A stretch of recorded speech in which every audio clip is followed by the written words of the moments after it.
زی کسا اہل الحدیث ردا الشرف والتعظیم وأعلى ذکرہم فی کل اقلیم والصلاة والسلام على امام اہل الحدیث سیدنا و مولانا محمد وعلى آلہ واصحابہ اجمعین وبالسند المتصل منا إلى الحافظ الحجة امیر المؤمنین فی الحدیث ابی عبداللہ محمد بن اسماعیل بن ابراہیم بن مغیرۃ الجعفی البخاری رحمہ اللہ الباری اللہم انفعنا بعلومہ وعلومہم آمین یا رب العالمین انہ قال فی کتابہ الجامع المسند الصحیح المختصر من امور رسول اللہ صلی اللہ علیہ وسلم وسننہ وایامہ باب قول اللہ ونضع الموازین القسط لیوم القیامہ وأن أعمال بني آدم وقولهم يوزن وقال مجاهد القسطاس العدل بالرومية ويقال القسط مصدر المقسط وهو العادل وأما القاسط وهو الجائر وبه قال حدثنا أحمد بن أشكاب قال حدثنا محمد بن فضيل عن عمارة بن القعقاع عن أبي زرعة عن أبي هريرة رضي الله عنه قال قال النبي صلى الله عليه وسلم كلمتان حبيبتان إلى الرحمن خفيفتان على اللسان ثقيلتان في الميزان سبحان اللہ و بحمدہ سبحان اللہ العظیم۔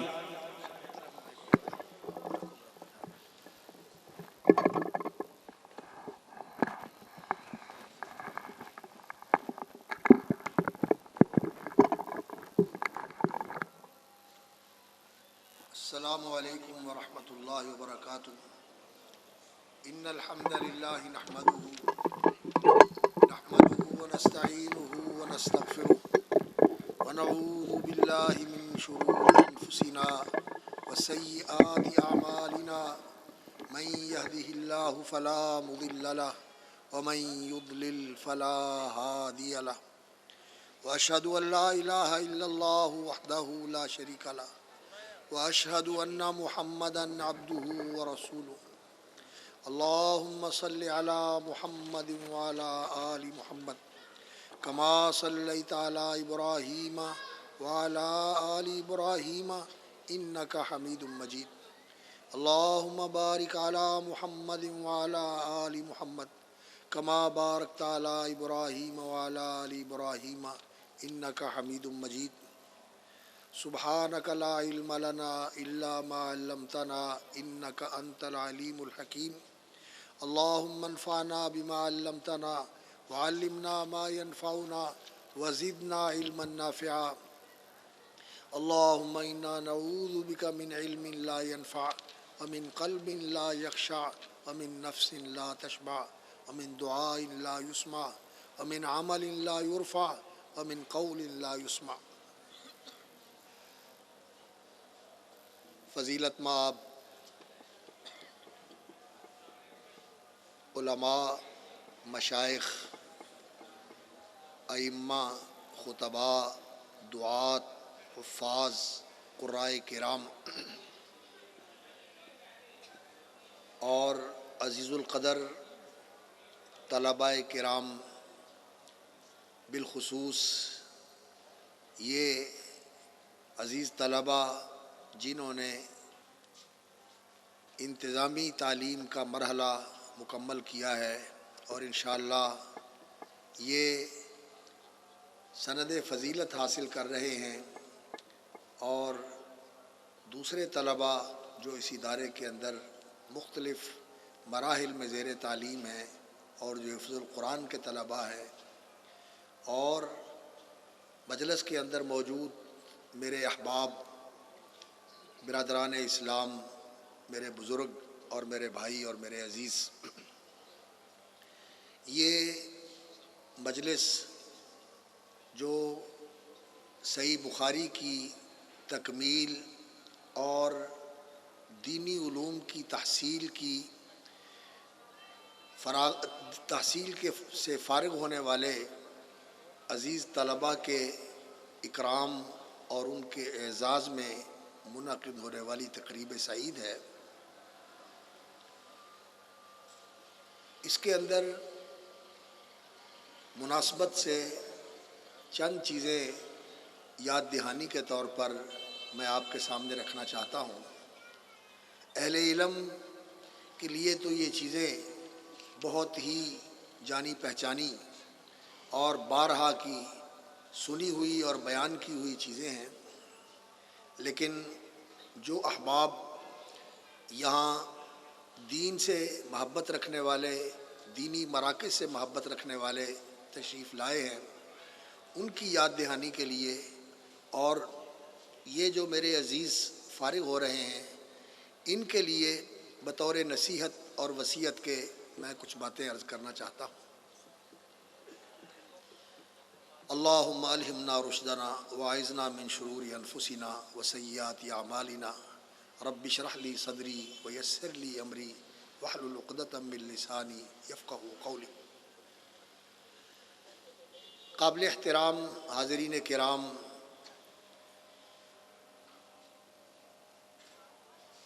محدثین کی جماعت میں امام ابو عبداللہ محمد بن اسماعیل البخاری رحمۃ اللہ علیہ، اللہ رب العزت نے ان کو بہت امتیاز اور انفرادیت سے نوازا ہے۔ ان کا علم کے لیے محنت کرنا، قربانی دینا اور اس تحصیل علم کے اندر ان کا مجاہدہ اور ان کی محنت اور کوشش، اس کے ساتھ ان کا تحصیل علم کے دوران بھی اس علم کے مطابق عمل کرنے کا جذبہ اور اللہ رب العزت کا تقوی، دین کے اندر فرما برداری کا جذبہ، یہ ایسی چیزیں ہیں کہ جس کی وجہ سے اللہ رب العزت نے ان کو دین کے اندر امامت عطا فرمائی۔ دین میں امامت اگر ملتی ہے انسان کو تو اللہ رب العزت نے قرآن مجید میں یہ حقیقت بیان فرمائی ہے، وَجَعَلْنَاهُمْ أَئِمَّةً يَهْدُونَ بِأَمْرِنَا لَمَّا صَبَرُوا وَكَانُوا بِآيَاتِنَا يُوقِنُونَ۔ ہم نے جعلناہم ائمہ، انہیں دین کا امام بنا دیا، راہبر اور پیشوا بنا دیا۔ یہدون بامرنا، ہمارے اوامر کے مطابق۔ امر ہوتا ہے کسی چیز کے فعل کا اور امر ہوتا ہے کسی چیز کے ترک کا۔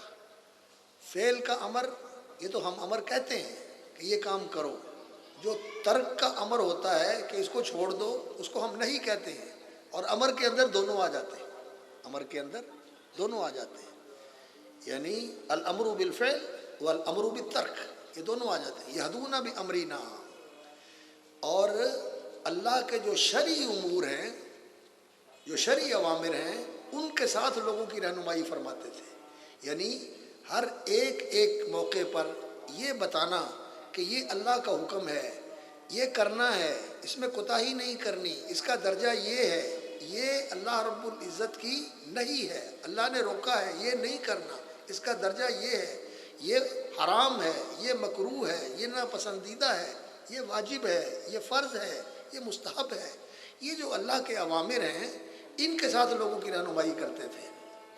اور دوسرا، اللہ رب العزت کا ایک امر جو ہے، ایک تو اللہ تعالیٰ کا امر شرعی ہے اور ایک اللہ رب العزت کا امر تکوینی بھی ہے۔ اللہ رب العزت کسی کے اوپر مہربان ہوتے ہیں تو اللہ رب العزت اس کو توفیق عطا فرماتے ہیں، اور اللہ کی توفیق سے ہی سارے کام ہوتے ہیں۔ اللہ تعالیٰ کا امر تکوینی کیا ہوتا ہے کہ اللہ رب العزت اسباب، حالات اور ایسے امور اور ملابسات مہیا فرما دیتے ہیں جس سے انسان کے لیے اس راستے پہ چلنا آسان ہو جاتا ہے، اس راستے پہ چلنا آسان ہو جاتا ہے۔ والذین اہتدوا زادہم ھدی، جو ہدایت کو قبول کر کے اس راہ پہ چلتے ہیں اللہ تعالیٰ ان کی مزید رہنمائی کرتا ہے۔ رہنمائی ہی نہیں کرتا، اللہ ان کی دستگیری بھی کرتا ہے، اللہ تعالیٰ ان کی دستگیری بھی کرتا ہے۔ تو یہدون بامرنا، وہ لوگوں کی رہنمائی کرتے ہیں شرعی اوامر کے مطابق اور اللہ کی توفیق کے ساتھ۔ اور یہ شرعی اوامر کا علم اور اللہ تعالیٰ کی یہ توفیق جو ان کو حاصل ہوئی، تو یہ کس چیز کے ساتھ حاصل ہوئی؟ لما صبروا وکانوا بآیاتنا یوقنون، کہ انہوں نے زندگی کے اندر صبر کیا۔ لما صبروا، جب انہوں نے صبر کیا۔ صبر کیا ہوتا ہے؟ اللہ اکبر۔ ہم عام طور پر یہ سمجھتے ہیں کہ صبر یہ ہوتا ہے کہ انسان مصیبت کے موقع پر حوصلہ مند رہے، ہمت نہ ہارے اور جھیل جائے، برداشت کر لے۔ کوئی شک نہیں، یہ صبر ہے، یہ بھی صبر ہے، یہ بھی صبر ہے۔ لیکن صبر کا مفہوم علماء نے یہ بیان کیا، اہل علم تشریف فرما ہے۔ ایک ہوتا ہے الصبر علی الاوامر، جو شریعت کے اوامر ہیں ان کے اوپر قائم رہتے ہیں، ان میں کوتاہی نہیں کرتے، ان کو چھوڑتے نہیں ہیں، انہیں پورا کرتے ہیں، ان کے مطابق عمل کرتے ہیں، اور جن جن چیزوں سے شریعت نے روکا ہے ان سے باز رہتے ہیں، ان کو چھوڑ دیتے ہیں، ان کے قریب نہیں جاتے۔ اور اس راستے کے اندر جو مشقتیں آتی ہیں، جو قربانیاں دینی پڑتی ہیں، جو مشکلیں آتی ہیں، الصبر علی المکارہ، ان پر بھی صبر کرتے ہیں۔ اوامر پر صبر، استقامت کے ساتھ کام کرنا، اور نواہی سے صبر کہ ان کی طرف دھیان بھی نہ کرنا، اور اس راستے میں آنے والے جو مکروہات اور مشاق ہیں، مکارہ والمشاق، ان پر بھی صبر کرنا۔ اور پھر جو لوگوں کی طرف سے اذیتیں ہوتی ہیں، لوگوں کی طرف سے ایذا رسانی ہوتی ہے، لوگ بعض اوقات نامناسب رویہ اختیار کرتے ہیں، اور بعض اوقات بڑے بڑے المیے بھی انسان کے ساتھ پیش آتے ہیں، دکھ دینے والی چیزیں، ان پر بھی صبر کرتے ہیں اللہ کی رضا کے لیے۔ یہ راستہ کوئی ایسا راستہ نہیں ہے کہ جس میں آپ کی تحسین ہی ہو اور لوگ آپ کے لیے نعرے ہی لگائیں اور آپ پر پھول ہی نچھاور کریں اور آپ کو ہاری پہنائیں۔ لوگ گالیاں بھی دیتے ہیں، لوگ پتھر بھی مارتے ہیں، لوگ بہتان بھی لگاتے ہیں، سارا کچھ کرتے ہیں، لیکن ان سارے راستوں میں کیا کرنا ہے؟ وَاصْبِرْ وَمَا صَبْرُكَ إِلَّا بِاللَّهِ فَاصْبِرْ كَمَا صَبَرَ أُولُو الْعَزْمِ مِنَ الرُّسُلِ۔ اللہ اکبر۔ وَاصْبِرْ، صبر، صبر، وَلِرَبِّكَ فَاصْبِرْ۔ اللہ تعالیٰ نے اپنے پیغمبر صلی اللہ علیہ وسلم کو جو رسول بنا کر رسالت کا تاج آپ کے سر پہ رکھ کے، نبوت کا تاج رکھا اقرا کی آیات کے ساتھ، اور رسالت کا تاج رکھا مدثر کی آیات کے ساتھ، اس میں کیا فرمایا؟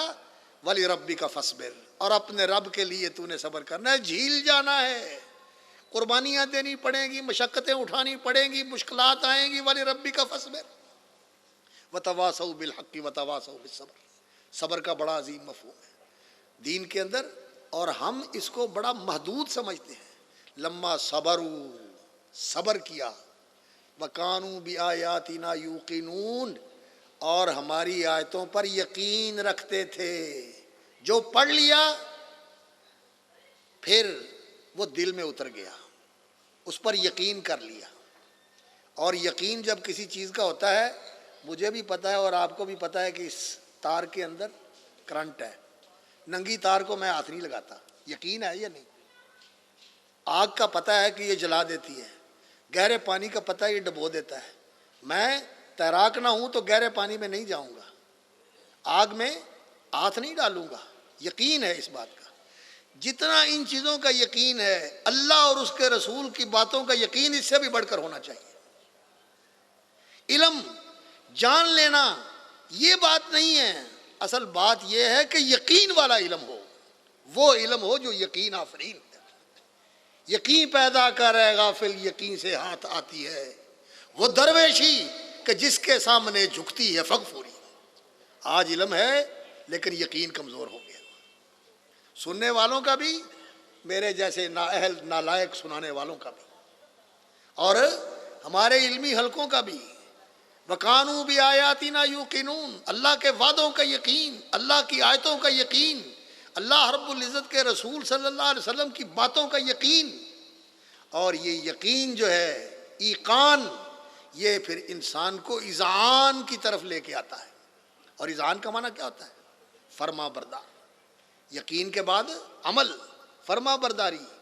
تو دین کی امامت ملتی ہے صبر و یقین کے ساتھ۔ اور امام بخاری رحمۃ اللہ علیہ کو اللہ رب العزت نے یہ جو دین کی امامت نصیب فرمائی اپنے وقت کے اندر، ان کو خطاب ملا امیر المومنین فی الحدیث، سلطان المحدثین، سید الفقہاء، افقہ خلق اللہ فی زماننا۔ اللہ اکبر۔ اور اللہ رب العزت نے ان کو جو امامت نصیب فرمائی کہ ان کے اساتذہ نے یہ اعتراف کیا، قتیبہ بن سعید رحمۃ اللہ علیہ، جو ان کے ہی نہیں، کتب ستہ کے تقریباً سارے محدثین کے استاد ہیں، امام ابو داود کے استاد ہیں، امام ترمذی کے استاد ہیں، امام مسلم کے استاد ہیں، دیگر محدثین کے بھی استاد ہیں۔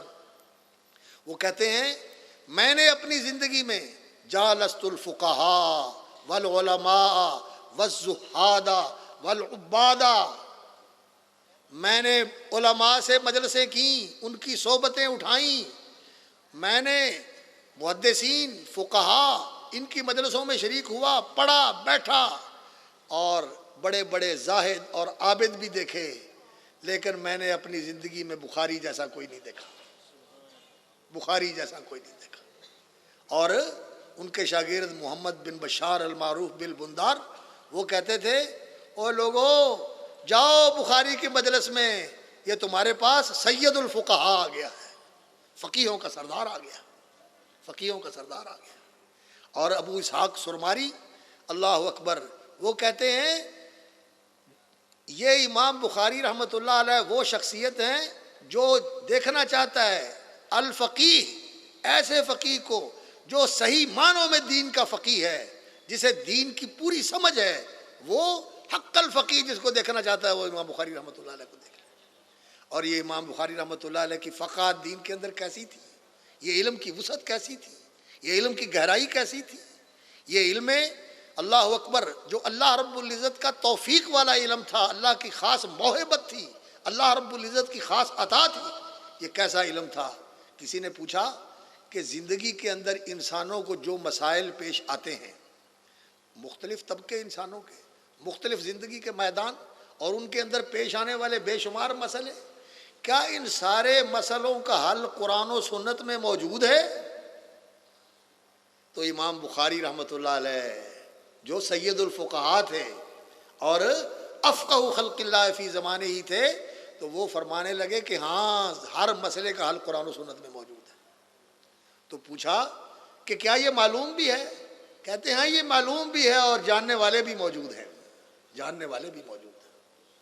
اور یہ جو انہوں نے کتاب لکھی ہے، اللہ اکبر، ان کے استادوں نے یہ گواہیاں دی، ان کے ساتھیوں نے یہ گواہیاں دی، اور ان کے بعد جو پھر امت کے علماء آئے اور جو سیر اور رجال اور تراجم کے اندر لکھنے والے آئے، حافظ ابن حجر رحمۃ اللہ علیہ نے لکھا ہے کہ اگر ان کے اقوال اور انہوں نے جو امام بخاری رحمۃ اللہ علیہ کی تعریف، توصیف اور ان کے فضائل و مناقب کے اندر جو کچھ لکھا ہے، اگر ان کو جمع کرنا شروع کر دیا جائے تو کاغذ ہی ختم ہو جائے، یعنی جو ان کو دستیاب کاغذ ہے، دنیا کا کاغذ نہیں، جو ان کے پاس کاغذ کا خزانہ کہتے ہیں وہی ختم ہو جائے، اتنا لکھا ہے لوگ۔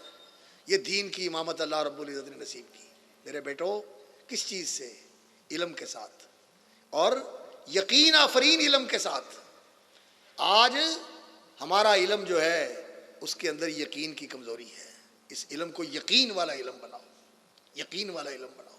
یقین والا علم کیا ہوتا ہے کہ جو سنا پھر اس کو عمل میں لے آؤ، پھر اس میں کوتاہی نہیں ہونی چاہیے، پھر اس میں غفلت نہیں ہونی چاہیے، پھر اس میں سستی نہیں ہونی چاہیے۔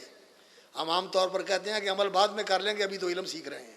نہیں، صحابہ کا طریقہ تھا کہ تعلمنا العلم والعمل معا، ہم نے علم اور عمل ایک ساتھ سیکھا ہے، ایک ساتھ علم اور عمل سیکھا ہے۔ تو دین کی امامت محنت سے ملتی ہے، مجاہدے سے ملتی ہے، والذین جاہدوا فینا لنہدینہم سبلنا، اور اس کے اندر اخلاص، اللہ کی رضا کو مطلوب و مقصود بنانا، اور پھر اللہ اکبر صبر اور یقین کے ساتھ دین کی امامت ملتی ہے۔ ہم دعا کرتے ہیں اللہ رب العزت سے، ربنا هب لنا من ازواجنا وذرياتنا قرۃ اعین واجعلنا للمتقین اماما، اللہ متقیوں کا پیشوا، ان کا رہبر اور ان کا امام بنا دے۔ یہ بہت بڑی چیز ہے، اور علماء کا یہی اعزاز ہے، یہی ان کی عظمت ہے کہ وہ متقین کے امام ہوتے ہیں۔ یہ متقین، یوم نحشر المتقین الی الرحمن وفدا، یہ قیامت والے دن اللہ کی بارگاہ میں یہ پرہیزگار، یہ تقوی شعار، یہ دین کے اوپر چلنے والے بڑے اعزاز و اکرام کے ساتھ، بڑے پروٹوکول کے ساتھ اللہ کی بارگاہ میں پیش ہوں گے۔ اور یہ جو اہل علم ہیں، یہ ان کے آگو، ان کے پیشوا، ان کے رہبر اور ان کے امام ہوں گے۔ وجعلنا للمتقین اماما، بہت بڑا اعزاز ہے، بہت بڑا اعزاز ہے۔ لیکن اس علم کی برکت یہ ہے، اور اس علم کا نور یہ ہے کہ یہ علم میری زندگی میں نظر آنا چاہیے، میری خلوتوں میں، میری جلوتوں میں، میری راتوں میں، میرے اللہ اکبر جب کوئی نہیں ہوتا تو اس وقت میرا اللہ میرے ساتھ ہوتا ہے، اور جب میں کہیں ہوتا ہوں پھر بھی وہاں اللہ ہوتا ہے، وہ بھی اللہ ہوتا ہے۔ ما یکون من نجوی ثلاثۃ الا هو رابعهم ولا خمسۃ الا هو سادسهم ولا ادنی من ذلک ولا اکثر الا هو معهم۔ یہ یقین اگر انسان کے اندر آ جائے کہ میرا اللہ میرے ساتھ ہے، تو یقین جانیے کہ انسان کے گناہ چھوٹ جاتے ہیں، انسان کی سستیاں ختم ہو جاتی ہیں، اور انسان کی کمزوریاں رفع ہو جاتی ہیں، انسان کی کمزوریاں رفع ہو جاتی ہیں۔ ہمیں یہ ہوتا ہے کہ میرے پاس وسائل نہیں ہیں، ہمیں یہ ہوتا ہے کہ لوگ مخالفت بڑی کرتے ہیں۔ اللہ اکبر، جو یہ علم رکھنے والے ہیں، جو یہ علم رکھنے والے ہیں، موسیٰ علیہ السلام کو جب ان کی قوم نے کہا، موسیٰ آگے سمندر اور پیچھے دشمن، انا لمدرکون، ہم تو پکڑے گئے، مارے گئے، انہوں نے کہا کلا، یہ نہیں ہو سکتا، انا معی ربی، میرا رب میرے ساتھ ہے، میرا رب میرے ساتھ ہے، سیہدین، میرے لیے راستہ نکالے گا۔ یہ یقین انسان کو ایسا بنا دیتا ہے۔ اور سید الاولین والآخرین محمد رسول اللہ صلی اللہ علیہ وسلم اپنے ساتھی کے ساتھ غار کے اندر ہیں، وہ کہتے ہیں یا رسول اللہ، اگر انہوں نے یوں کر کے نیچے جھانک لیا نظر آ جائے گا، اوپر کھڑے ہیں باتیں کر رہے ہیں، اللہ اکبر، نیچے جھانک لیا تو نظر آ جائیں گے۔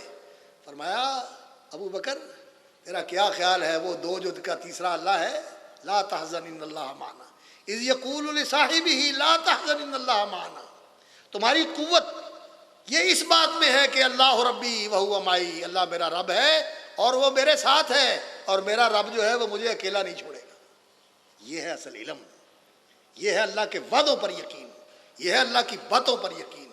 اللہ کے وعدے، اللہ من اوفی بعہدہ من اللہ، اللہ سے بڑھ کر اپنے وعدے کو کون پورا کرنے والا ہے۔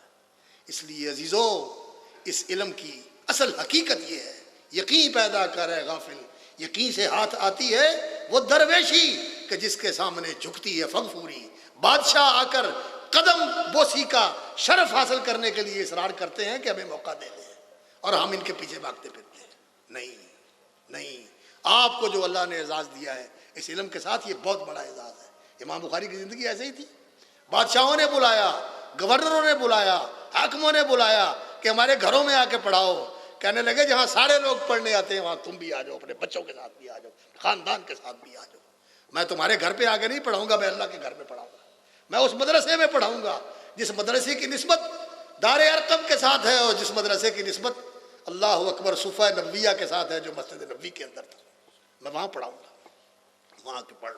اور ہمیں اللہ اکبر یہ ہوتا ہے کہ اگر کسی یونیورسٹی کالج میں کوئی موقع مل جائے تو چلو یار ادھر چلے جائیے۔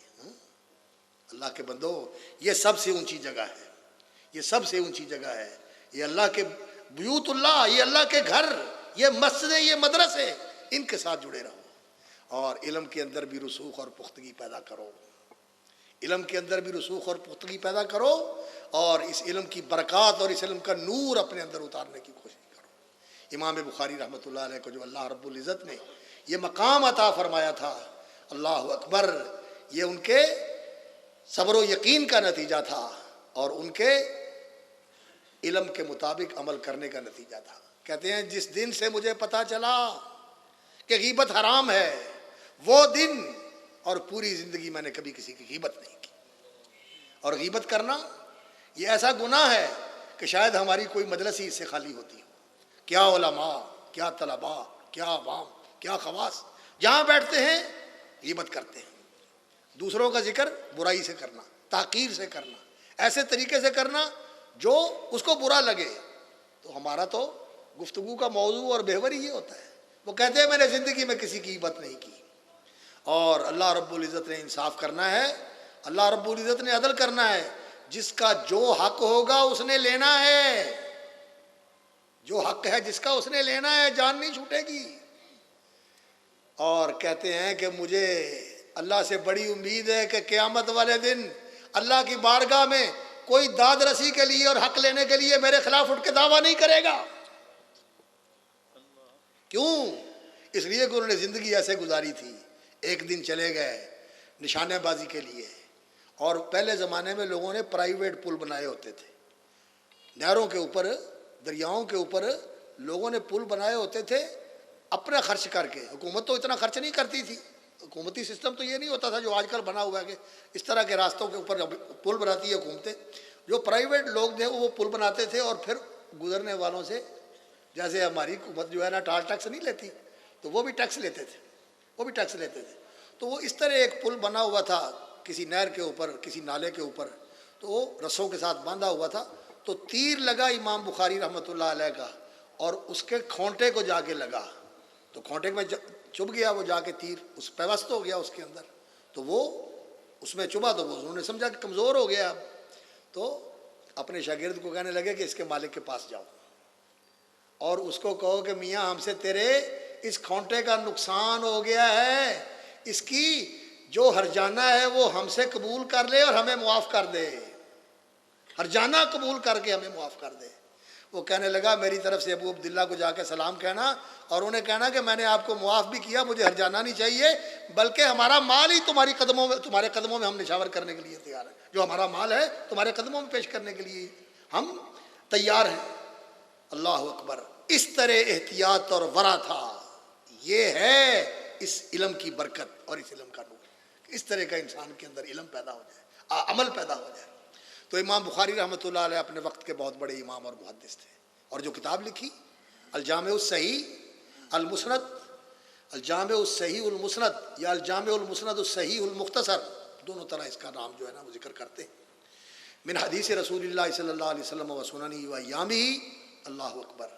16 سال لگائے، 6 لاکھ احادیث اکٹھی کی.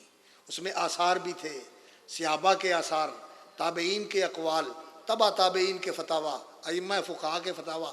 یہ پورا ذخیرہ 6 لاکھ کی تعداد میں جمع کیا، اور پھر اس میں سے جو پہلی کتابیں تھیں وہ بھی اکٹھا کی. موطئات، مصنفات، جوامع، اجزاء، اور ہر ایک باب کے اندر جو احادیث لکھی گئی تھی وہ ساری اکٹھی کی.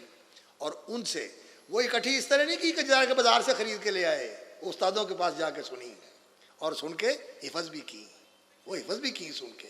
تو ان سے جو سارا کچھ جمع کر کے اس کتاب کے اندر اکٹھا کیا، اور 16 سال لگائے. 16 سال لگائے. اللہ اکبر. آج کل میرا خیال ہے 18 سال کی تعلیم کے بعد بندہ پی ایچ ڈی کرتا ہے کہ 20 سال کی. کیوں بھائی؟ کوئی پروفیسر صاحب نہیں بیٹھے ہوئے ادھر. 18 سال تو کم از کم ہوتے ہیں. 16 سال کی تعلیم کے ساتھ تو جو ہے نا انسان ماسٹر ہوتا ہے، اور اس کے بعد پھر ایم فل ہوتا ہے 3 سال میں، اور 3 سال میں پھر پی ایچ ڈی ہوتی ہے. 18 سال کے اندر 6 سال اور داخل کر دیں تو کتنے ہو جائیں گے بھائی؟ 24 سال. 24 سال. اور امام بخاری نے 16 سال اس کتاب کے اوپر لگائے. اور آج کل کیا ہوتا ہے؟ آج کل طالب علم کہتے ہیں جی مختصر کر دیں، مختصر کر دیں. 2 سال میں سارا سیاستہ پڑھا دو، 1 سال میں ساری سیاستہ پڑھا دو، 2 سال میں 3 سال میں یہ کام کر دو. جی تھوڑا کریں، تھوڑا کریں، تھوڑا کریں. اور محدثین کیا تھے؟ اللہ اکبر. عبداللہ ابن وہب پڑھنے آئے مصر سے، وہاں سے پڑھ کے آئے تھے. لیث ابن سعد سے، دوسرے علماء سے پڑھ کے آئے تھے. اور امام مالک رحمۃ اللہ علیہ کے پاس آئے پڑھنے کے لیے. 20 سال امام مالک رحمۃ اللہ علیہ کے ساتھ رہے. 20 سال. اور پھر انہوں نے یہ منصب اپنایا. اللہ اکبر. یہ منصب اللہ تعالیٰ نے ان کو عطا فرمایا کہ امام مالک ان کو اپنی مسند کے ساتھ اپنے ساتھ بٹھاتے تھے، اپنے ساتھ بٹھاتے تھے کہ یہ ہے طالب علم، اس نے علم سیکھا ہے. اللہ اکبر. اور مصر میں گئے، پھر موطا کی روایت بھی کی اور بھی کتابیں لکھی. تو علم کے اوپر زندگیاں لگاتے تھے. اور ہم نے مدرسے میں جب پڑھا تو تب بھی بس سرسری سہی، اور پڑھنے کے بعد پھر تو بس یہ ہوتا ہے کہ کسی کی طرز جو ہے نا اس کی نقل اتار لو، اور کسی کے ڈائیلاگ یاد کر لو، اور کسی کا سٹائل اپنا لو، اور چلو جی بس پھر اب مارکیٹ بنانے کے لیے نکل پڑو۔ نہیں، اللہ کے بندو، علم کے اوپر توجہ دو، علم کے اوپر توجہ دو، علم کے اوپر توجہ دو، عالم بنو، راسخ عالم بنو، اور عالم بعمل بنو، ربانی عالم بنو۔ یہ ضروری چیز ہے، یہ ضروری چیز ہے۔ اللہ اکبر۔ تو امام بخاری رحمۃ اللہ علیہ نے 16 سال کے اندر یہ کتاب لکھی، اور پھر اللہ اکبر، تعلق باللہ کی کیفیت دیکھیں کیسے لکھی۔ کہتے ہیں اس کتاب کے لکھنے کے لیے میں نے مواد جمع کیا، اور پھر جب اس کو دیکھ کے پوری طرح چھان بین کر کے اطمینان ہوتا تھا تو میں غسل بھی کرتا تھا، وضو بھی کرتا تھا، نفل پڑھ کے دعا کر کے پھر لکھتا تھا کہ یا اللہ قلم سے وہی نکلے جو تیرے ہاں مقبول ہے۔ تعلق باللہ، اس علم کی اصل روح ہی یہ ہے کہ پڑھاتے وقت، پڑھتے وقت تیرا اللہ کے ساتھ تعلق ہو۔ اگر یہ تعلق کمزور ہے تو پھر یہ دنیا داری کا علم بن جاتا ہے، پھر یہ وہ علم نہیں رہتا جو انسان کو اللہ کے ساتھ جوڑتا ہے۔ اور اس علم کا پڑھنے والا، اللہ اکبر، پھر وہ ہوتا ہے کہ اللہ تعالیٰ کی طرف سے بھی اس پر صلوات اترتی ہے، اور اللہ کے فرشتے بھی اس کے لیے صلوات کی دعائیں کرتے ہیں۔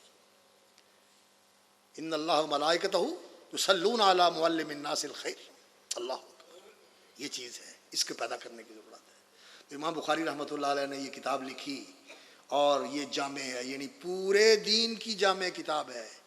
اور میں نے ایک دفعہ فقہی کتابوں کا مقارنہ کیا، کتاب الام، کتاب الاثار امام ابو یوسف کی، کتاب الاثار امام محمد بن حسن کی، کتاب الحجہ، اور اسی طرح الکتاب الاصل امام محمد رحمۃ اللہ علیہ کی، الجامع الکبیر، الجامع الصغیر، یہ ساری کتابوں کو میں نے دیکھا، لیکن جو ابواب اور جو کتب صحیح بخاری کے اندر ہے فقہ کی کتابوں کے اندر نہیں ہے، فقہ کی کتابوں کے اندر وہ نہیں ہے۔ تقریباً 97 کتابیں ہیں، اور ایک نسخے کے مطابق 100 کتابیں ہیں، اور 3889، 4000 کے قریب ابواب ہیں، اور ایک ایک حدیث کے اندر کئی مسئلے ہیں۔ اللہ اکبر۔ امام بخاری رحمۃ اللہ علیہ کی اس کتاب کی جو شروع علماء نے لکھی ہیں، وہ اگر انسان دیکھے تو سمندر ہے، علم کا سمندر ہے۔ ایسی کتاب لکھی، دین کی جامع کتاب، اور اس کتاب کو پھر اللہ رب العزت نے یہ شرف بخشا امام بخاری کے اخلاص کی وجہ سے، ان کی للہیت کی وجہ سے، ان کی اللہ رب العزت کے ساتھ محبت اور تعلق کی وجہ سے۔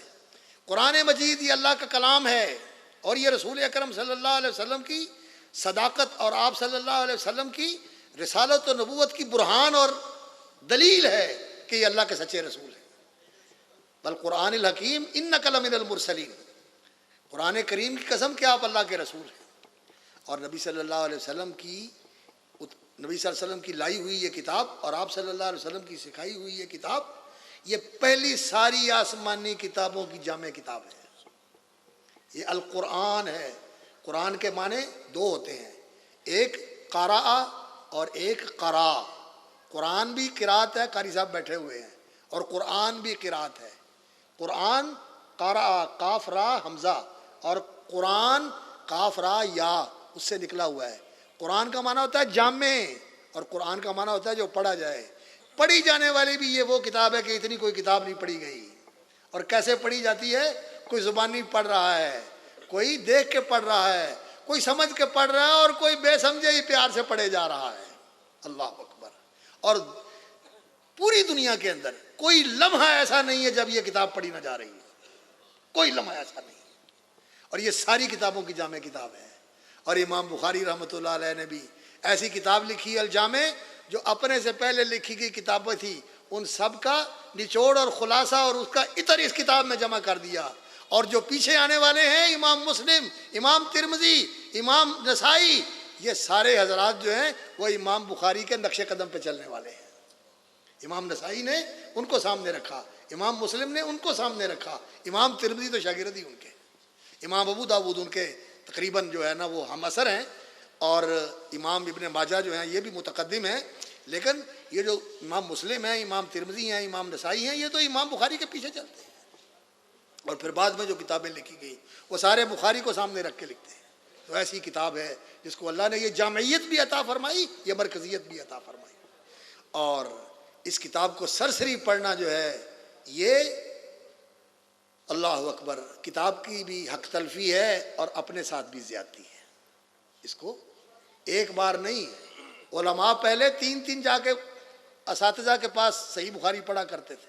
میں نے دیکھا دوستوں کو، اڈا والے میں پڑھ کے آئے، پھر دارالقرآن میں آ کے پڑھا، اور پھر حافظ محمد گوندلوی رحمۃ اللہ علیہ کے پاس جا کے پڑھا، پھر ان کے پاس جا کے پڑھا. اور اسی طرح ہماری جو سندیں ہیں دیکھ لیں کہ انہوں نے وہ حسین ابن محسن انصاری رحمۃ اللہ علیہ کے پاس بھی جا کے پڑھا، اور حافظ احمد اللہ صاحب کے پاس بھی جا کے پڑھا، مولانا یونس دہلوی رحمۃ اللہ علیہ کے پاس بھی جا کے پڑھا، امام عبدالجبار غزنوی رحمۃ اللہ علیہ کے پاس بھی جا کر پڑھا، حافظ المنان صاحب کے پاس جا کے پڑھا. اور ہم یہ سمجھتے ہیں کہ چلو جیسے تیسے کھینچ کے اس کو پورا کر دیا تو اب بس ساری زندگی کے لیے کتاب ٹھپ دی. نہ یہ کام کرنے والا نہیں. اس کتاب کا جو حق ہے اس کو ادا کرنے کے لیے اس کو پڑھتے رہو، جیسے قرآن پڑھتے رہتے ہو اسی طرح حدیث بھی پڑھتے رہو. اور ہمارے بزرگوں میں سے ایک بزرگ تھے، اللہ اکبر، صوفی مولا بخش صاحب کوموی رحمۃ اللہ علیہ. تو وہ کہتے تھے میں قرآن مجید کا بھی 2-3 سپارے پڑھتا ہوں، اور بخاری شریف کے بھی 30 سپارے ہیں، اور میں ایک سپارہ بخاری کی بھی تلاوت کرتا ہوں، بخاری کی بھی ایک سپارہ تلاوت کرتا ہوں رحمۃ اللہ علیہ. یہ ہمارے لوگ ہیں، یہ ہمارا اصل امتیاز اور ہماری پہچان ہے. لیکن ہم موبائل کے اندر اور پتہ نہیں سٹائل کے اندر لگے ہوئے ہیں، یا موبائل یا سٹائل. نہیں، علم کی طرف آؤ، علم کی طرف آؤ. تو خیر، یہ کتاب امام بخاری رحمۃ اللہ علیہ کی اخلاص سے شروع ہوتی ہے، اور اخلاص سے پہلے جو باب قائم کیا وہی کا بد الوحی کا باب قائم کیا ہے. یعنی قرآن تو وہی ہے، اس میں تو کوئی شک نہیں، سارے ہی مانتے ہیں قرآن وہی ہے. اور یہ جو حدیث ہے یہ قرآن کا بیان ہے، یہ حکمت ہے. اور حکمت کیا ہوتی ہے؟ حکمت یہ ہوتی ہے عربی زبان کے اندر الاصابۃ فی الرأی والقول والعمل. ٹھیک بات کرنا، ٹھیک سوچنا، ٹھیک کام کرنا، شریعت کے مطابق، واقعہ کے مطابق، اللہ کی رضا کے مطابق، اور دنیا کا جو اللہ نے نظام بنایا ہوا اس کے مطابق ٹھیک کام کرنا. تو نبی صلی اللہ علیہ وسلم کا جو کام ہوتا تھا اللہ کی رہنمائی کی وجہ سے، بما اراک اللہ وانزلنا الیک الکتاب لتحکم بین الناس بما اراک اللہ. یہ ارات، یہ اللہ نے آپ صلی اللہ علیہ وسلم کو سوجھ بوجھ عطا فرمائی، بصیرت، اور اللہ رب العزت نے آپ صلی اللہ علیہ وسلم کو علم و معرفت کے ساتھ نوازا. وہ ارات الہیہ اور یہ نبی صلی اللہ علیہ وسلم کی رؤیت نبویہ. اللہ اکبر. اور یہ کیسی نبی صلی اللہ علیہ وسلم کو اللہ رب العزت نے چیز، اور یہ کیسی خصوصیت، اور کیسا اللہ رب العزت نے آپ صلی اللہ علیہ وسلم کو یہ امتیاز عطا فرمایا تھا. قل لا اقول لکم عندی خزائن اللہ ولا اعلم الغیب ولا اقول لکم انی ملک ان اتبع الا ما یوحی الی قل هل یستوی الاعمی والبصیر. ان اتبع الا ما یوحی الی قل هل یستوی الاعمی والبصیر. میں وحی کی پیروی کرتا ہوں، اور وحی کی پیروی کرنے والا بصیر ہے، اور جو وحی سے بے بہرہ ہے وہ الاعمی اندھا ہے. وہ اندھا ہے، غیب دان نہیں ہے، لیکن جو اللہ نے بتا دیا اس کا علم ہے. اور اس کی وجہ سے جو اللہ تعالیٰ بصارت اور بصیرت عطا فرماتے ہیں وہ دوسروں کے پاس نہیں ہے. دوسروں کا پھر حق یہ ہے کہ وہ محمد و رسول اللہ صلی اللہ علیہ وسلم کے پیچھے چلیں، ان کے نقش قدم پہ چلیں. دین وہی کے اوپر قائم ہے. قرآن تو وہی ہے، اور حدیث بھی وہی ہے. اور لوگ کہتے ہیں جی حدیث کی تلاوت نہیں ہوتی. بڑے آپ صاحب رحمۃ اللہ علیہ نے فرمایا ان قرآن کے بندوں کو قرآن بھی نہیں آتا. اللہ رب العزت نے قرآن مجید میں کیا فرمایا ہے؟ وَاذْكُرْنَ مَا يُتْلَىٰ فِي بُيُوتِكُنَّ مِنْ آیات اللہ والحکمہ. اللہ کی قرآن کی آیتیں بھی تلاوت ہوتی ہیں اور حکمت بھی تلاوت ہوتی ہے. اذان کیا ہے؟ یہ نبی صلی اللہ علیہ وسلم کے صحابی نے دیکھی اور اللہ کے رسول صلی اللہ علیہ وسلم نے تقریر فرمائی، اور یہ اذان دین کا ایک رکن بن گیا. یہ دین کا ایک دین کی پہچان بن گئی، اور یہ اللہ کے دین کی دعوت کا ایک ایسا جامع اعلان بن گیا کہ رب ہذہ الدعوۃ التامہ. یہ قرآن میں نہیں ہے. اس کی تلاوت ہوتی ہے یا نہیں؟ کتنے لوگوں کو اذان آتی ہے؟ میرا خیال ہے اتنے لوگ قرآن کے حافظ نہیں ہوں گے جتنے اذان کے حافظ ہیں.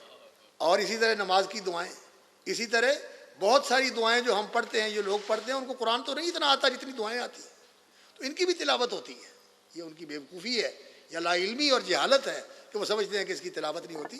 تلاوت اس کی بھی ہوتی ہے، اور تلاوت کے دو معنی ہیں، تلاوت کے دو معنی ہیں، ایک پڑھنا اور دوسرا عمل کرنا اور پیروی کرنا۔ قرآن پر بھی عمل کرنا اور اس کی پیروی کرنا، یہ بھی قرآن کی تلاوت ہے، اور حدیث پر عمل کرنا اور اس کو پڑھنا، یہ بھی اس کی تلاوت ہے۔ تو خیر، دین کی بنیاد وحی کے اوپر ہے، دین کی بنیاد وحی کے اوپر ہے۔ اللہ اکبر۔ تو پھر اخلاص والی حدیث لے کے آئے کہ دین جو ہے اس کی بنیاد للہیت اور اللہ کی رضا کو مطلوب و مقصود بنانا، اور اللہ رب العزت کی خوشنودی حاصل کرنے کے لیے پڑھنا، پڑھانا، عمل کرنا، سیکھنا، سکھانا، پھیلانا، اس دین کو دنیا کے اندر اونچا کرنا، اس سب کا مقصد کیا ہو؟ حکومت نہیں، ریاست نہیں، ووٹ نہیں، پیسہ نہیں، نعرے نہیں، اوپر نیچے نام لکھوانا نہیں، علماء کے مجمع میں اکٹھے ہو کر ان کے ساتھ بیٹھنا نہیں، یہ ساری چیزیں نہیں۔ کیا؟ یبتغا بہ وجہ اللہ، یہ علم وہ ہے جس سے یہ مقصود ہے کہ اللہ تو راضی ہو جا، اللہ مجھے تو مل جائے، اللہ تو مجھے مل جائے اور تو مجھے اپنا بنا لے، میں تیرا بن جاؤں۔ یہ علم اس لیے ہے، اس لیے اس علم کو اخلاص کے ساتھ پڑھنا ہے، اور پھر اس علم پر ایمان اور یقین رکھنا ہے، اور اس علم کو سیکھنا ہے، اور پھر اس پر عمل کرنا ہے، اور آخر میں کتاب التوحید لے کے آئے، اور کتاب التوحید سے پہلے کتاب الاعتصام بالکتاب والسنہ ذکر فرمائی کہ نبی صلی اللہ علیہ وسلم نے حجۃ الوداع میں یہ وصیت فرمائی تھی۔ موطا پہ تو بلاغن یہ روایت ہے، بلاغ کے ساتھ موزل روایت ہے، لیکن مستدرک حاکم میں اور سنہ ابن ابی عاصم میں اور دوسری کتابوں کے اندر یہ باسند روایت موجود ہے اور صحیح روایت ہے۔ ترکت فیکم امرین، میں دو چیزیں تمہارے اندر چھوڑ کے جا رہا ہوں، کتاب اللہ و سنت رسولہ، اللہ کی کتاب اور اللہ کے رسول صلی اللہ علیہ وسلم کی سنت۔ نبی صلی اللہ علیہ وسلم کی سنت، یہ بھی لوگوں نے فلسفہ بنایا ہوا، کہتے ہیں حدیث جو ہے یہ تو حجت نہیں ہے، اور سنت رسول جو ہے یہ حجت ہے۔ اللہ کے بندو، جو نبی صلی اللہ علیہ وسلم کا فرمان تھا، لوگوں کو کہتے تھے یہ کرو، خود اس پر عمل نہیں کرتے تھے۔ انا اول المسلمین، میں سب سے پہلے ماننے والا ہوں، جو کہتے تھے وہ کرتے تھے، جو کرتے تھے وہی کہتے تھے۔ تو سنت حدیث سے الگ نہیں، اور حدیث سنت سے الگ نہیں، اور حدیث جو ہے یہ نبی صلی اللہ علیہ وسلم کا قرآن کا بیان ہے، یہ قرآن کی تشریح اور توضیح ہے، یہ قرآن کی تبیین ہے، یہ اللہ نے آپ کی ذمہ داری لگائی ہے۔ اللہ نے قرآن کی بھی حفاظت فرمائی ہے اور قرآن کے بیان کی بھی حفاظت فرمائی ہے، اور قرآن کے عمل، اس کی تعمیل اور اس کا عملی زندہ نمونہ زندگی کے اندر اللہ رب العزت نے اس کو بھی لوگوں کے سامنے پیش رکھا، محفوظ رکھا ہوا ہے، اور لوگوں کے سامنے اللہ رب العزت نے اس کو بالکل سامنے اجاگر کر دیا ہے۔ کیسے اجاگر کیا ہے؟ اللہ اکبر۔ کیف تکفرون وانتم تتلی علیکم آیات اللہ، اور لوگو دین چھوڑ کے کفر کی طرف کیسے جاتے ہو؟ وانتم تتلی علیکم آیات اللہ، کیف تکفرون وانتم تتلی علیکم آیات اللہ، تمہارے سامنے اللہ کی آیتیں پڑھی جاتی ہیں، وفیکم رسولہ، اور تمہارے اندر اللہ کا رسول موجود ہے۔ یہ ہمارے بھائی جو ہیں جنہیں یہ دعویٰ ہے کہ ہم ہی عاشق رسول ہیں، محبان رسول ہم ہیں، اور وہ کہتے ہیں کہ یہ صرف ہم نے اپنے لیے لاڈ کروایا ہوا ہے اور کوئی جو ہے وہ محب رسول نہیں، نعوذ باللہ۔ حالانکہ حقیقت یہ ہے کہ جب تک کسی دل میں محبت رسول نہ ہو صلی اللہ علیہ وسلم، اور ایسی محبت نہ ہو کہ ساری محبتیں نبی صلی اللہ علیہ وسلم کی محبت پر قربان کی جا سکتی ہیں، ماں باپ، بیوی بچے، دوست ساتھی، قوم قبیلہ، حتیٰ کہ اپنی جان، اپنا جسم، یہ سب رسول اکرم صلی اللہ علیہ وسلم کی محبت میں جب تک قربان کرنے کا جذبہ نہ ہو، اس وقت تک ایمان معتبر ہی نہیں ہوتا، معتبر ہی نہیں ہوتا۔ تو ہم نبی صلی اللہ علیہ وسلم سے محبت کرتے ہیں اور تعظیم بھی کرتے ہیں، اور نبی صلی اللہ علیہ وسلم کی سنت سے بھی محبت کرتے ہیں، آپ کی حدیث سے بھی محبت کرتے ہیں، آپ صلی اللہ علیہ وسلم کی سیرت سے بھی محبت کرتے ہیں۔ ہم کہتے ہیں کہ سیرت وہ بیان کرو جو صحیح اور معتبر ہے، حدیث وہ بیان کرو جس کے اندر جھوٹ کی ملاوٹ نہ ہو، جو بناوٹ نہ ہو، جعلی نہ ہو، گھڑی ہوئی نہ ہو، وہ بات نبی صلی اللہ علیہ وسلم کی طرف منسوب کرو جو صحیح اور برحق ہے۔ اور جو نبی صلی اللہ علیہ وسلم کا طریقہ ہے، لوگ تانے بھی دیں اسے چھوڑو نہیں۔ اللہ اکبر، یہ نبی صلی اللہ علیہ وسلم کی سنت ہے۔ تکبیر تحریمہ کے وقت بھی سنت ہے اور رکوع جاتے ہوئے بھی سنت ہے.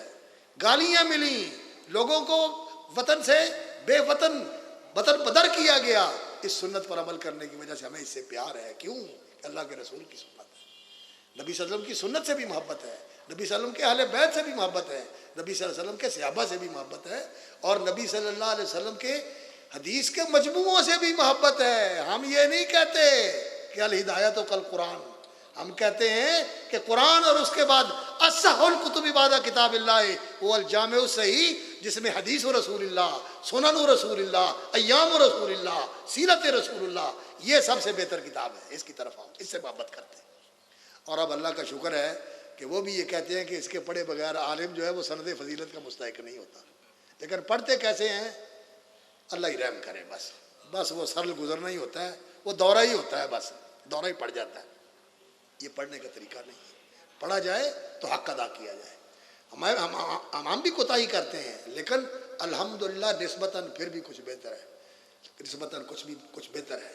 تو یہ کتاب جو ہے کتاب اللہ و سنت رسول ہی، یہ کتاب الاعتصام بالکتاب و سنہ لے کے آئے امام بخاری رحمۃ اللہ علیہ، اور اس کے بعد کتاب التوحید لے کے آئے. کتاب التوحید لے کے آئے یہ کہ دین کا حاصل کیا ہے؟ اللہ کی عبادت. دین کیا ہے؟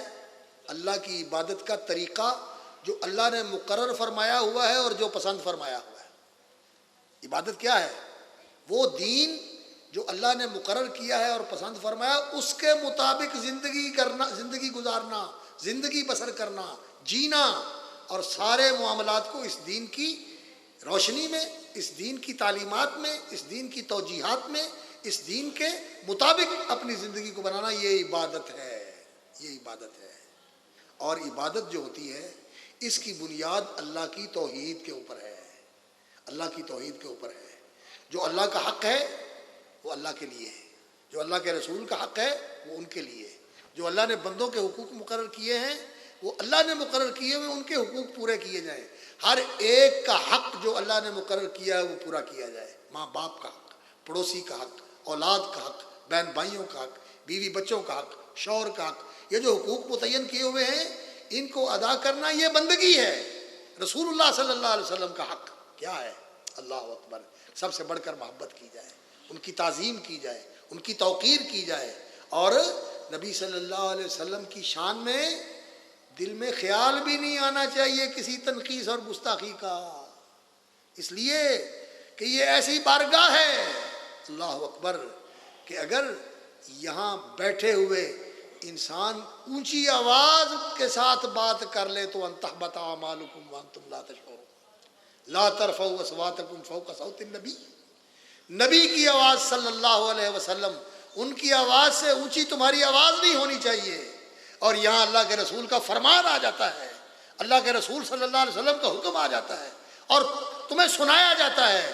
ان کی آواز تو تم نہیں سن رہے لیکن ان کا فرمان تمہارے کانوں تک پہنچتا ہے، اور تم کہتے ہو میں نہیں مانتا، میرے مفتی نے نہیں مانا، ہمارے مولوی صاحب نے نہیں مانا، میرے پیر صاحب نے نہیں مانا. اور تم نے تو اللہ کے رسول صلی اللہ علیہ وسلم کی آواز کے مقابلے میں اونچی آواز کرنے کی بجائے اللہ کے رسول صلی اللہ علیہ وسلم کی آواز کو ویسے ہی ٹکرا دیا. یہ ایسی گستاخی ہے، ان تحبط اعمالکم وانتم لا تشعرون. اس لیے ہمیں نبی صلی اللہ علیہ وسلم کی حدیث سے بھی محبت کرتے ہیں، اور جہاں آ جائے اللہ اکبر. عزیزاں را عظیمانہ خبر نیست، عزیزاں را عظیمانہ خبر نیست. لوگوں کو اس بات کا پتہ نہیں ہے کہ ہمارا منہج، ہمارا راستہ، ہمارا مسلک اور ہمارا طریقہ عقیدہ ہو، عبادت ہو، اخلاق ہوں، آداب ہوں، معاملات ہوں، کوئی بھی زندگی کا شعبہ ہو، ہم نے کیا کرنا ہے؟ فاتبعونی، نبی صلی اللہ علیہ وسلم کے پیچھے پیچھے، آپ کے نقش قدم کے اوپر، آپ کے طریقے کے اوپر. اور امام بخاری رحمۃ اللہ علیہ کے زمانے کے ان کے ایک جاننے والے وہ کہتے ہیں کہ میں نے خواب دیکھا کہ اللہ کے رسول صلی اللہ علیہ وسلم جا رہے ہیں اور زمین کے اوپر نبی صلی اللہ علیہ وسلم کے قدموں کے نشان پڑے ہوئے جگمگا رہے ہیں. کہے دیتی ہے شوخی نقش پاکی، ابھی اس راہ سے کوئی گیا. اللہ صلی اللہ علیہ وسلم، صلی اللہ علیہ وسلم. نبی صلی اللہ علیہ وسلم کے قدموں کے نشان دکھائی دے رہے ہیں، اور کیا دیکھتا ہوں کہ پیچھے سے بخاری چلے آ رہے ہیں، امام بخاری چلے آ رہے ہیں، اور میں حیران ہو گیا کہ جہاں اللہ کے رسول کا قدم آیا امام بخاری وہی قدم رکھتے ہیں، وہی قدم رکھتے ہیں جہاں اللہ کے رسول کا قدم آیا، اس لیے کہ ساری زندگی نبی صلی اللہ علیہ وسلم کی سنتوں کے مطابق گزری، اور یہ کتاب لکھی اور کہتے ہیں بیٹا یہ پلے باندھنے والی بات ہے، کہتے ہیں ہاذا کتاب، میں نے اس کو لکھا ہے، زندگی کھپائی ہے، اپنی راتیں قربان کی ہیں اور اپنے دنوں کی ساری راحتیں اس کے لیے تجی ہیں میں نے، وجعلتہ حجۃ بینی و بین اللہ یوم القیامہ، اور میں اس کو اپنی حجت بنا کے اللہ کی بارگاہ میں پیش کروں گا کہ یہ لکھ کے بھی لایا ہوں اور عمل کر کے بھی آیا ہوں، عمل کر کے بھی آیا ہوں، جعلتہ حجۃ بینی و بین اللہ یوم القیامہ، اللہ اکبر۔ تو پھر امام بخاری رحمۃ اللہ علیہ آخر میں کتاب التوحید لے کے آئے ہیں کہ دین کی روح اور دین کی حقیقت جو ہے وہ اللہ کی توحید ہے، کہ انسان اللہ کی عبادت کرے توحید کے ساتھ، جو اللہ کا حق ہے وہ کسی کو نہ دے اور اس میں کسی کو شریک نہ بنائے، جو اللہ کا مقام اور اللہ کا مرتبہ ہے سب سے اوپر، اللہ اکبر، سب سے اوپر، اور کوئی اس جیسا نہیں، نہ اس کی ذات میں کوئی اس جیسا، نہ اس کی صفات میں کوئی اس جیسا، نہ اس کی قدرتوں اور حکمتوں میں کوئی اس جیسا، اور نہ اس کے افعال میں کوئی اس جیسا کوئی ہے ہی نہیں۔ اللہ رب العزت کی توحید، اس کی احدیت اور اس کی واحدیت، وحدانیت، اور اس کی صمدیت اور اس کی فردیت، یہ ساری چیزیں توحید کے تقاضے ہیں۔ یہ توحید دین کی روح ہے، یہ دین کا نیوکلس ہے۔ توحید کیا ہے؟ مرکزہ، نیوکلس، جیسے ایٹم کے اندر نیوکلس ہوتا ہے نا، ساری چیزیں اسی کے گرد گھومتی ہیں، توحید کے اندر ہی ساری چیزیں آتی ہیں اور توحید کے اندر ہی، توحید کے گرد ہی ساری چیزیں گھومتی ہیں۔ یہ دین کی اصل حقیقت ہے توحید۔ امام محمد بن عبد الوہاب رحمۃ اللہ علیہ نے وما خلقت الجن والانس الا لیعبدون، اس آیت کی تفسیر کرتے ہوئے کیا کہا؟ فرماتے ہیں لیوحدون، تاکہ میری توحید مانے، اور یہ بات اپنے پاس سے نہیں کہتے۔ امام بخاری رحمۃ اللہ علیہ نے کتاب التوحید میں ہی یہ حدیث ذکر کی ہے کہ حضرت معاذ رضی اللہ تعالیٰ عنہ کو جب نبی صلی اللہ علیہ وسلم نے یمن کی طرف بھیجا تو ان کو ایک روایت کے الفاظ یہ ہیں کہ ان کو اس چیز کی دعوت دینا کہ ان یعبدوا اللہ وحدہ لا شریک لہ، فلتدعوہم الی ان یعبدوا اللہ وحدہ لا شریک لہ، اور اللہ کی عبادت کا اقرار اور اللہ کی عبادت کا اعتراف اور التزام کیسے ہوتا ہے؟ اشہد ان لا الہ الا اللہ وحدہ لا شریک لہ واشہد ان محمدا عبدہ ورسولہ، جب ہم یہ دل سے جان کر، زبان سے مان کر اقرار کرتے ہیں صدق و یقین کے ساتھ، اور پھر پوری زندگی اس عہد کو قائم رکھتے ہیں، اس کے مطابق اللہ کو الہ بنا کر کسی کو اس کا شریک نہیں بناتے، اور محمد رسول اللہ صلی اللہ علیہ وسلم کو اس کا نبی اور رسول مان کر پھر آپ کی اطاعت اور اتباع میں زندگی گزارتے ہیں، تو پھر انسان کی توحید سچی ہوتی ہے، پھر انسان کی توحید سچی ہوتی ہے۔ تو ایک دوسری روایت کے الفاظ ہیں فَلْتَدْعُوهُمْ إِلَىٰ أَن يُوَحِّدُوا اللَّهَ، ان کو دعوت دو کہ وہ اللہ کی توحید مانیں۔ اس حدیث کی بنیاد پر انہوں نے اس آیت کا یہ ترجمہ کیا ہے، وَمَا خَلَقْتُ الْجِنَّ وَالْإِنسَ إِلَّا لِيَعْبُدُونَ لِيُوَحِّدُونَ، تاکہ اللہ کی توحید مانیں، اور عبادت جو ہے دین آیا اس لیے کہ اللہ کی عبادت کی جائے۔ اور ہمارے محترم میزبان نے کہا تھا کہ جی آپ کے پاس پونا گھنٹہ، میرا حال بس کریے، انہیں نہیں بتیرا جی، انہیں کر لیا نا تو اللہ تعالیٰ اس سے بہتری کرے گا۔ باقی جو ذکر کے بارے میں کچھ کہنا تھا یا کوئی دوسری باتوں کے بارے میں کچھ کہنا تھا تو یہ پھر جو ہے نا یار زندہ صحبت باقی، بس اسی پہ بس کرتے ہیں۔ اللہ تعالیٰ جو ہے جو کہا گیا ہے اس کو قبول فرمائے اور عمل کرنے کی توفیق عطا فرمائے، اور جو باتیں رہ گئی ہیں وہ آپ نے اپنے اساتذہ سے سنی ہوئی ہیں۔ اللہ تعالیٰ ہمیں توحید کو قائم کرنے اور قائم رکھنے کی توفیق عطا فرمائے۔ اور امام بخاری رحمۃ اللہ علیہ نے ذکر کے ساتھ اس باب کو ختم کیا ہے، اس لیے کہ میزان کے اندر سب سے زیادہ وزنی عمل کیا ہوگا؟ اللہ کی توحید اور اللہ کا ذکر۔ حدیث کے الفاظ ہیں اللہ اکبر، کہ وہ جو بطاقہ ہوگا کہ 99 دفتر جس کے سامنے ہلکے ہو کے اوپر لگ جائیں گے، اور وہ بطاقے والا پلڑا زمین کے اوپر پڑا رہے گا، اس کے اندر کیا ہوگا؟ ترمذی کی روایت ہے اشہد ان لا الہ الا اللہ واشہد ان محمد رسول اللہ، یہ شہادتین کا کلمہ ہوگا اس پرزے کے اندر۔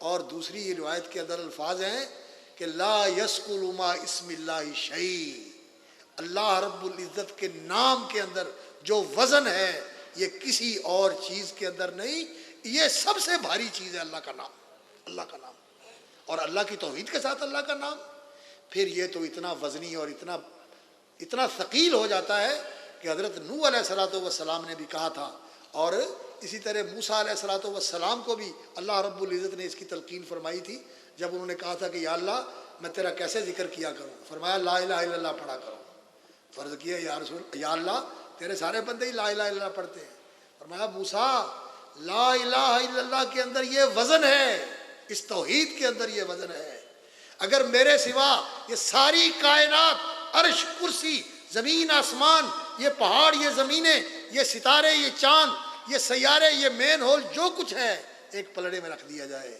اور لا الہ الا اللہ ایک پلڑے میں رکھ دیا جائے، لا الہ الا اللہ ان سے بھاری ہے، توحید بھاری چیز، توحید بھاری چیز، اور توحید والو اللہ تعالیٰ توحید خالص نصیب فرمائے، اخلاق بھی بڑی بھاری چیز ہے، یہ توحید والے اندر اخلاق بڑا کمزور ہے، بڑا کمزور اخلاق بھی بڑی باری چیز ہے، اثقل شیء فی المیزان، حضرت جابر رضی اللہ تعالیٰ عنہ کی حدیث ہے ما من شیء یوضع فی المیزان اثقل من خلق حسن، اچھا اخلاق، اچھا برتاؤ، اور اچھا برتاؤ کیا ہوتا ہے، اچھا اخلاق کیا ہوتا ہے، جی نو جی نہیں، اوے نو جی، جیڑا اوے آکھے انہوں بھی جی آکھو، جیڑا جناب آکھے انہوں بھی جی آکھو، ادفع باللتی احسن، ادفع باللتی احسن، اچھے طریقے سے رویہ رکھو، اللہ اکبر، نبی صلی اللہ علیہ وسلم نے فرمایا احسن الی من اساء الیک، جو تیرے ساتھ برا کرتا ہے تو اس کے ساتھ احسان کر، کس لیے،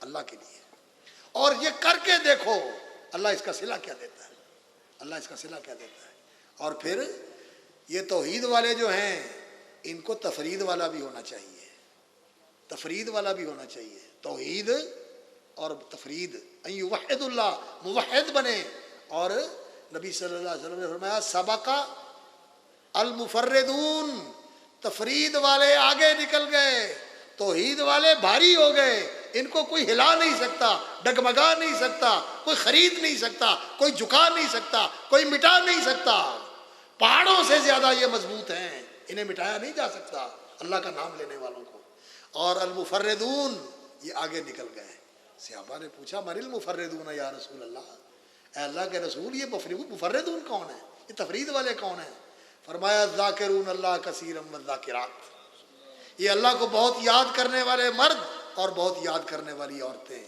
اور امام بخاری رحمۃ اللہ علیہ نے اور بہت سارے مسائل جو آپ کے شیخ الحدیث حافظہ اللہ نے آپ کو بتائے ہوں گے، مطالعہ بھی آپ نے کیا ہوگا، میں ان سب سے بس مرور کرام کرتے ہوئے، بلکہ کرام نہیں کہنا چاہیے، بڑا ضبط کرتے ہوئے میں ان سے گزر رہا ہوں، اس لیے کہ جی تو چاہتا ہے کہ یہ چیزیں جو ہے نا آپ کے سامنے رکھی جائیں، لیکن وقت کو تا قصہ طولانی، اللہ اکبر، تو بہرحال انہوں نے یہ ذکر کا باب آخر میں ذکر کر کے یہ بتایا ہے کہ عبادت کے اندر جو چیز مطلوب ہے کہ انسان کسی وقت بھی اللہ سے غافل نہ ہو، اللہ کو بھولے نہ، اسے یاد رکھے، دل میں اس کا دھیان ہو، زبان پہ اس کا نام ہو، اپنی زندگی کا مقصد اس کی خوشنودی ہو، اور ہر وقت اس چیز کی فکر ہو کہ کہیں ناراض نہ ہو جائے، اور ہر وقت اس کا دھیان ہو کہ مجھے دیکھ رہا ہے، الذی یراک حین تقوم وتقلبک فی الساجدین، اور جب عمل کرے اس کا حکم سامنے ہو، اس کی فضیلت بھی سامنے ہو، اور جب کوئی چیز ہو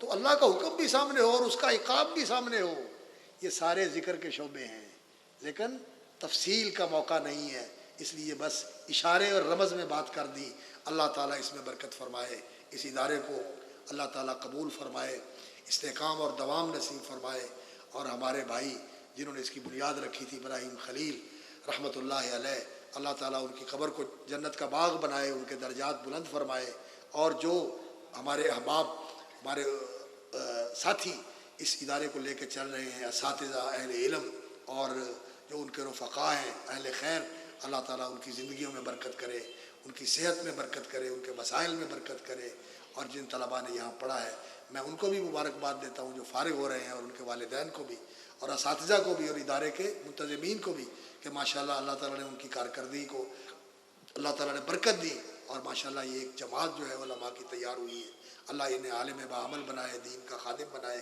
اور اللہ تعالیٰ ان سے دین کا احیاء اور اللہ کے کلمے کا اعلاء اور پوری دنیا کے اندر دین کی اقامت کی سعادت اللہ تعالیٰ نصیب فرمائے۔ وآخر دعوانا الحمدللہ رب العالمین۔